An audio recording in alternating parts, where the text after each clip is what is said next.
Vāc, kā es gribu atpūsties, bet reāli nevaru. Uztaisam mini testu, cik ļoti tev ir vajadzīga atpūta. Paņem papīru un uzraksti šo teikumu. Var arī 3 reizes uzrakstīt. Un skaties, ko burti par tevi stāsta.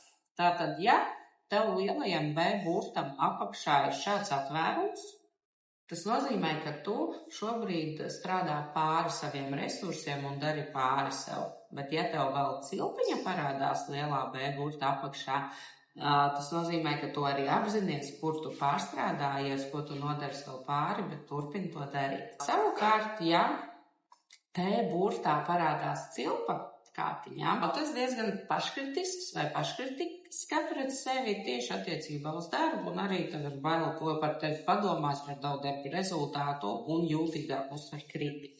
Pieķeramies mazajam B burtam, ja tu to raksti šāda sešinieka formātā, vai arī tev nav mazās cilpiņas, atceries, kā skolā mācīja, mazu cilpiņu vilkt B burtā, bet tev tās cilpas nav.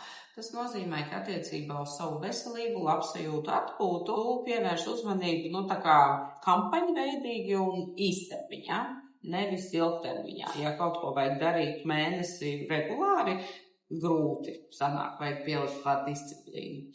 Un arī, ja B burtā tev ir šis atvērums apakšā, arī tad tu pārstrādājies diezgan nopietni un vajag padomāt par savu labsajūtu. Un pats pēdējais mazais burts, ja tev ir šāds savienojums ar iepriekšējo burtu, tas nozīmē, ka kaut kur tu iekrīt upur pozīcijā un iespējams atpūtu atstāja apstākļu rokās, kad būs laiks, kad darba devējs dos atvaļinājumu, kad vīrs palaidīs, kad vēl kaut kas, un no tādām nespēka pozīcijām pieeja savai labsajūtai. Un savukārt, ja rodas augšā cilpiņa, vienalga kāda formāts burtā, tur ir grūtības pateikt nē citiem, savām vājībām, un iespējams arī tu nesaki jā savai labsajūtai un atpūtai.